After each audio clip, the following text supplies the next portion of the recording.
Hello students, कैसे हैं आप सब। आई होप आपका 11th का रिजल्ट अच्छा आया होगा।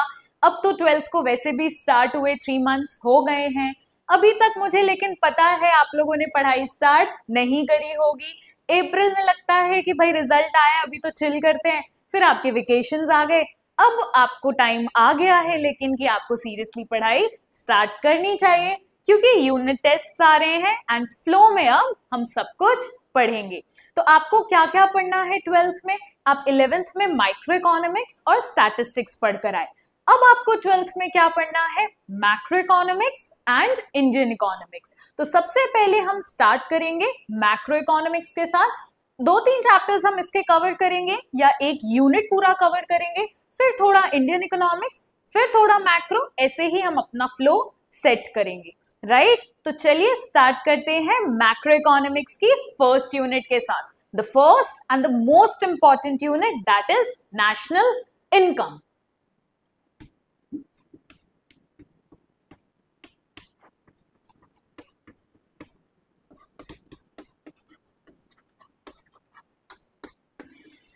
अभी तक आप 11th में क्या कर रहे थे, माइक्रो इकोनॉमिक्स पढ़ रहे थे। दैट इज एक इंडिविजुअल के बारे में पढ़ाई कर रहे थे, एक फर्म के बारे में, एक इंडस्ट्री के बारे में पढ़ाई कर रहे थे।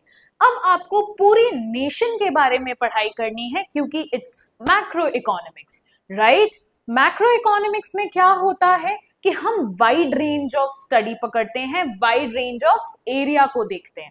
तो what is the meaning of the word national income. National income मतलब मेरे पूरे कंट्री की इनकम कितनी है, उसको हम नेशनल इनकम बोलते हैं।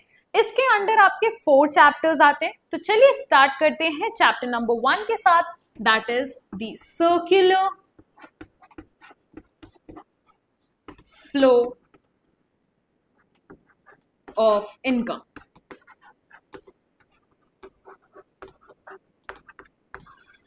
This is chapter number 1। अच्छा, सर्कुलर फ्लो का क्या मतलब है। सर्कुलर मतलब क्या, गोल गोल, मतलब मेरा कहीं पे स्पेंड किया हुआ सामने वाले की इनकम होगी। राइट तो इनकम ऐसे ही घूमती है इकोनॉमी में कि भाई आज मैं कोई शॉप पर गई बुक्स खरीदने, तो मैंने स्पेंड किया लेकिन उस बुक वाले की तो इनकम हो गई। अब वो बुक वाला कहीं पर स्पेंड करेगा, वो शॉपकीपर कहीं स्पेंड करेगा, तो सामने वाले की इनकम हो जाएगी। राइट तो ऐसे ही हमारा सर्कुलर फ्लो में इनकम चलती चली जाती है, मनी रेगुलेट होता चला जाता है। राइट तो चलिए आगे बढ़ते हैं। 4 फैक्टर्स या 4 सेक्टर्स होते हैं, आई एम सॉरी 4 सेक्टर्स होते हैं सर्कुलर फ्लो ऑफ इनकम में। पहला क्या है, हाउसहोल्ड्स। दूसरा क्या है, फर्म्स। तीसरा क्या है, गवर्नमेंट। चौथा क्या है, foreign sector. I am writing it here.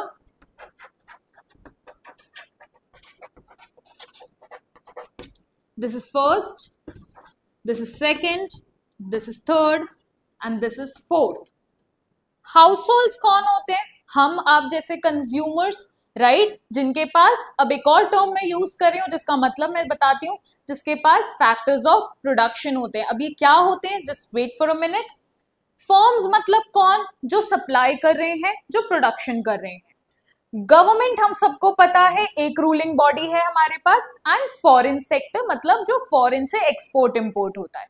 Right तो सेक्टर्स कितने हुए, 4 सेक्टर्स हुए। लेकिन हमारे सिलेबस में सर्कुलर फ्लो हमको किन सेक्टर्स का पढ़ना है, सिर्फ 2 सेक्टर्स का पढ़ना है, जो कि इंक्लूड होंगे दिस एंड दिस। हमें गवर्नमेंट और फॉरेन सेक्टर की पढ़ाई नहीं करनी है। आपसे एग्जाम में पूछा जाए कि कितने सेक्टर्स हैं इकोनॉमी में, तो आप 4 ही लिख कर आएंगे, आप 2 लिखकर नहीं आएंगे।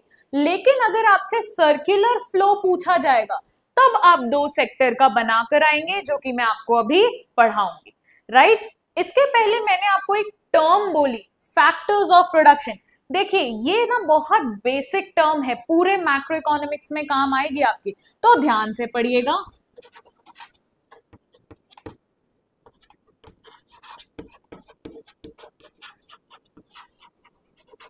फैक्टर्स ऑफ प्रोडक्शन बोल लीजिए या फैक्टर सर्विसेज बोल लीजिए। मतलब ऐसे फैक्टर्स, ऐसे जो प्रोडक्शन के लिए मुझे काम आए, जिनके बिना मेरा काम आगे बढ़ ही नहीं सकता। For example 4 factors of production होते हैं मेन मेरे पास। इसको मैं रब कर रही हूं, किसी को अगर स्क्रीनशॉट लेना है तो वो ले सकता है। ओके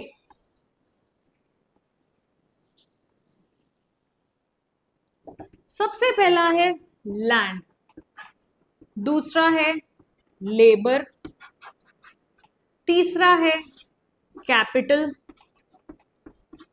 चौथा है एंटरप्रेन्योर।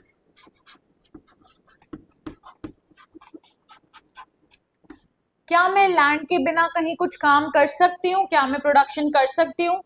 क्या मैं लेबर के बिना कुछ काम कर सकती हूँ? अब ये मेरे से कोई नहीं बोलेगा कि पूरा मशीनरी बेस्ड काम कर लेंगे, नहीं जी। क्या मशीनरी अपने आप चल जाएगी? नहीं, हमको लेबर लगेगा ना, हमको कोई इंसान तो चाहिए। थर्ड इज कैपिटल, क्या बिना पैसे के काम हो सकता है? नहीं। क्या बिना एंटरप्रेन्योरियल स्किल्स के काम हो सकता है? बिना एंटरप्रेन्योरशिप के काम हो सकता है? नहीं हो सकता। लैंड से मुझे क्या मिलता है? रेंट। लेबर से मुझे क्या देना पड़ता है? वेजेस। कैपिटल, कहीं पर मैं अपना पैसा उधारी पे दूंगी किसी को तो मुझे बदले में क्या मिलेगा? इंटरेस्ट। और एंटरप्रेन्योरशिप स्किल्स, एंटरप्रेन्योरशिप यूज करूंगी तो क्या मिलेगा? प्रॉफिट। राइट। तो क्या हो गया? ये सब फैक्टर सर्विसेज हो गए। और ये क्या हुआ? फैक्टर पेमेंट बोल लीजिए। अगर आप पे कर रहे हैं तो ये फैक्टर पेमेंट हो गई, अगर आपको रिसीव हो रही है तो ये फैक्टर इनकम हो गई। डिपेंड करेगा हम कहां पर यूज कर रहे हैं, फैक्टर पेमेंट या फैक्टर इनकम। अगर आप पेइंग वाले साइड पर खड़े हैं दैट इज फैक्टर पेमेंट, अगर आप रिसीविंग साइड पर खड़े हैं दैट इज फैक्टर इनकम। अगर आप सर्विसेज दे रहे हैं तो बदले में आपको मिलेगा ना पैसा, that is factor income. Clear? चलिए आगे बढ़ते हैं, सर्कुलर फ्लो के साथ बनाते हैं circular flow of income two sector economy.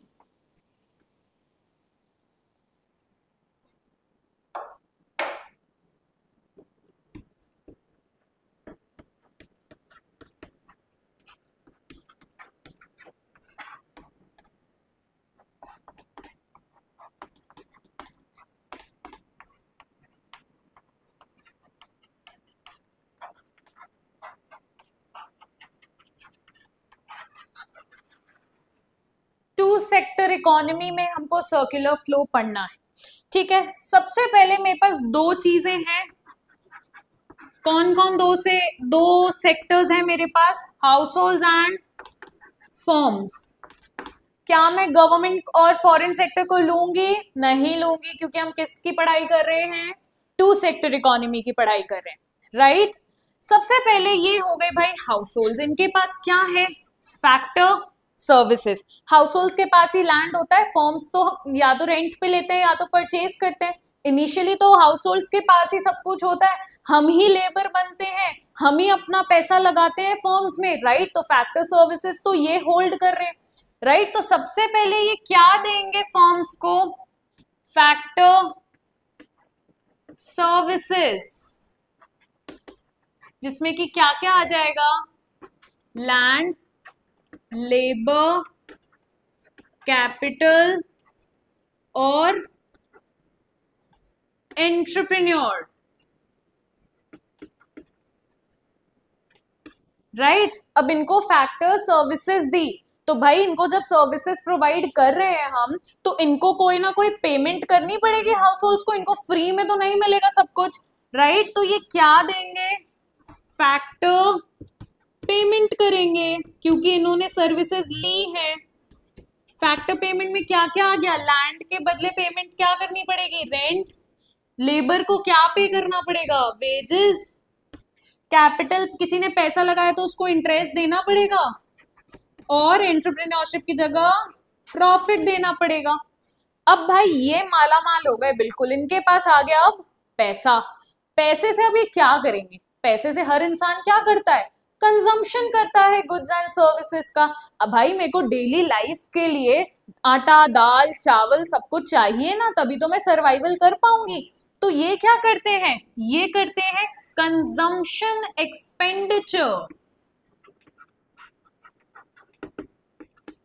Consume करेंगे on goods and services obviously. अब इन्होंने खर्चा किया है गुड्स एंड सर्विसेज लेने के लिए, तो इनको इन हाउस होल्ड्स को क्या देना पड़ेगा। आज मैं कोई भी शॉप में जाती हूँ, मैंने 50 रुपीज पर किलो के हिसाब से सपोज आटा खरीदा, फॉर एग्जाम्पल, तो अगर मैंने इसको 50 रुपीज पे कर दिया है तो मुझे इसको गुड्स एंड सर्विसेज देनी पड़ेगी ना, मुझे इसको 1 किलो आटा देना पड़ेगा ना। तो ये बदले में इसको क्या देगा, गुड्स एंड सर्विसेज, राइट। ये इसको बदले में गुड्स एंड सर्विसेज देगा। तो देखिए कैसे मेरा पैसा एक जगह आ रहा है और दूसरी जगह शिफ्ट हो रहा है, मतलब एक का खर्चा दूसरे की इनकम। ऐसे ही तो हमारी इकोनॉमी चलती है कि पैसा रेगुलेट होता चला जाता है, तभी हम इकोनॉमी को रूल कर सकते हैं। अदरवाइज तो इकोनॉमी स्टक हो जाएगी अगर मैं कहीं स्पेंड नहीं करूंगी, राइट। किसी और के पास पैसा जाएगा ही नहीं। तो क्या गवर्नमेंट हमेशा बस प्रिंट करती रहेगी मनी? नहीं, हमको स्पेंड करना पड़ेगा ताकि मेरी स्पेंडिंग किसी की इनकम बने, अगेन वो सामने वाला स्पेंड करेगा फिर किसी की इनकम बनेगी। क्लियर है? तो this is the circular flow of income. देख लीजिए आपको, again this is a danger. मैंने क्या बोला था, अगर मैं किसी भी साइन में, अच्छा वो मैंने 11th के वीडियोस में बोला था, 12th वालों के लिए अगर मैं किसी भी टॉपिक के ऊपर ये डेंजर का साइन बना रही हूँ, that means that is a short question that will come in exam. At least unit test में तो ये आएगा ही आएगा। This will come for 4 to 6 marker question. आपको सर्कुलर फ्लो बनाकर आना पड़ेगा पूरा एंड एक्सप्लेन करना पड़ेगा, राइट। क्लियर है?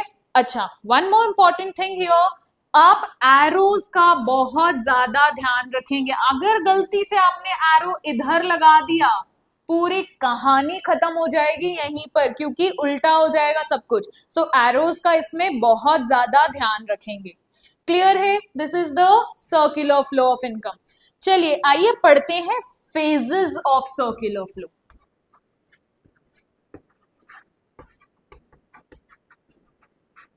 जो हमने पढ़ा है बस उसी को मुझे कन्वर्ट करना है, नाम देना है। पढ़ आपने सब कुछ लिया है। सबसे पहला फेज क्या है भाई, हाउस होल्ड फैक्टर सर्विसेज दे रहे हैं इनको, तभी तो ये कुछ प्रोड्यूस कर पा रहे हैं ना गुड्स एंड सर्विसेज, अदरवाइज तो ये कुछ प्रोड्यूस ही नहीं कर पाते। तो सबसे पहला फेज क्या है मेरा, प्रोडक्शन फेज। प्रोडक्शन फेज मतलब क्या, जहां पर हाउस होल्ड सर्विसेज प्रोवाइड कर रहे हैं फर्म्स को ताकि ये प्रोड्यूस कर पाए goods and services. Next is firms क्या कर रहे हैं, फर्म्स हाउस होल्ड्स को पेमेंट दे रही है इन the form of rent, wages, interest and profit. तो हाउस होल्ड्स के लिए क्या हो रहा है, इनकम जनरेट हो रही है। इनकम जनरेट हो रही है तो सेकंड क्या हो गया, इनकम फेज। और तीसरा क्या हो गया कि भाई हाउस होल्ड्स के पास अब इनकम आ गई, पैसा आ गया, उनको अब गुड्स एंड सर्विसेज में खर्चा करना है, कंजम्पशन एक्सपेंडिचर में अपना डेली का खर्चा करना है, दाल चावल रोटी सब्जी खरीदने के लिए खर्चा करना है। That is the expenditure phase. अच्छा, मैंने यहाँ जगह क्यों छोड़ी है भाई, जैसे तुम्हारे घर का नाम गोलू छोटू कुछ भी मोनू हो सकता है, वैसे तो इनके दूसरे नाम भी हो सकते हैं ना। तो इनका दूसरा नाम क्या है, प्रोडक्शन फेज। मतलब क्या कि भाई ये जनरेट कर रही है, right, that is generation of income. Clear? क्यों जनरेशन ऑफ इनकम, क्योंकि भाई आज हाउस होल्ड्स ने इनको दिया है तभी तो आगे कहानी बढ़ रही है ना, अदरवाइज तो कहानी जनरेट ही नहीं होती, इनकम जनरेट ही नहीं होती। ये गुड्स एंड सर्विसेज प्रोड्यूस नहीं करेंगे, आज सामान बेचेंगे नहीं, तो रेंट वेजेस इंटरेस्ट और प्रॉफिट कैसे दे पाएंगे।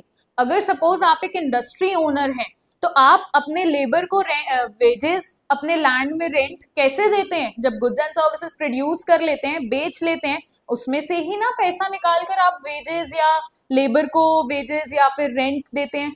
अब ठीक है, इनकम फेज, ये क्या हो गया? Distribution of income. क्या था ये? यहाँ पे फर्म्स फैक्टर पेमेंट दे रही है अपने लेबर को, अपने लैंड के बेसिस पे, कैपिटल के बेसिस पे, एंटरप्रेन्योरशिप के बेसिस पे। और एक्सपेंडिचर फेज मतलब क्या? Disposition of income. डिस्पोजिशन आपके लिए नया वर्ड है। डिस्पोजिशन मतलब कोई भी चीज को खर्चा करना। डिस्पोजल से वर्ड बना है डिस्पोजिशन। डिस्पोजल मतलब, डिस्पोजल्स क्या होते हैं? यूज एंड थ्रो, हम हटा देते हैं।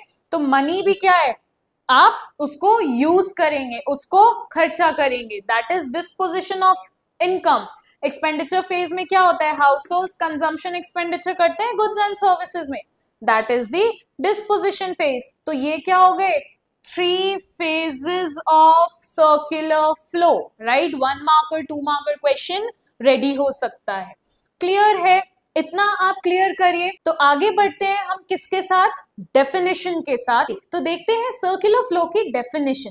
अब आपको बोर्ड में देख के लग रहा होगा इतनी बड़ी डेफिनेशन याद करनी पड़ेगी, इतना टफ। कुछ टफ नहीं है, जो हमने नेम्स पढ़े हैं, फेजेस पढ़े हैं, बस उसको मैंने एक लैंग्वेज में, एक सेंटेंस में कन्वर्ट कर दिया है, दैट्स इट। अच्छा, इसके पहले और स्टूडेंट्स मुझसे पूछते हैं मैम इतने फेजेस हैं, इतना कंफ्यूजिंग है, एक तो इन लोगों ने अपने निकनेम्स भी रख लिए हैं, कैसे याद करें? आइए मैं आपको एक शॉर्टकट बता देती हूँ याद करने का। सबसे पहला फेज क्या था? Production phase. दूसरा फेज क्या था? Income phase. तीसरा फेज क्या था? Expenditure phase. राइट, वर्ड क्या बन गया? पाई। चौको पाई खाते हैं, बड़ी टेस्टी लगती होगी ना, उसी का वर्ड हमने क्या उठा लिया है? पाई। अब आपको ये हमेशा के लिए याद हो जाएगा। नेक्स्ट, इनके दूसरे नाम क्या थे? पी से जनरेशन ऑफ इनकम, आई से distribution of, sorry D distribution of income, E में क्या था? Disposition of income, G D D. आप तो 12th के स्टूडेंट्स हैं, जीडीपी तो पता होगा, जैसे जीडीपी होता है वैसे जीडी डी याद कर लीजिए, राइट? तो इनके स्कूल के नामों के लिए हम पाई वर्ड याद रखेंगे, जैसे आपका स्कूल में नाम दूसरा होता है, और घर के नामों के लिए जीडी डी याद रखेंगे। देखिए, इकोनॉमिक्स को इजी और फन बनाना है तो आपको ये शॉर्टकट्स तो ढूंढने पड़ेंगे हर स्टेप में, और मैं आपको धीरे धीरे हर शॉर्टकट समझाती चली जाऊंगी। चलिए तो देखते हैं definition. It refers to the cycle of generation of income. First phase क्या था? Generation of income in production phase, PG, हमने जो पहले देख लिया था। It's distribution among the factors of production. Distribution among the factors of production मतलब क्या? फर्म्स के पास फैक्टर सर्विसेज आ गए, उन्होंने एज फैक्टर पेमेंट जो डिस्ट्रीब्यूट किया था हाउस होल्ड्स को in the form of rent, wages, interest and profit, and finally it's circulation from households to firm in the form of consumption expenditure. फिर क्या हुआ था?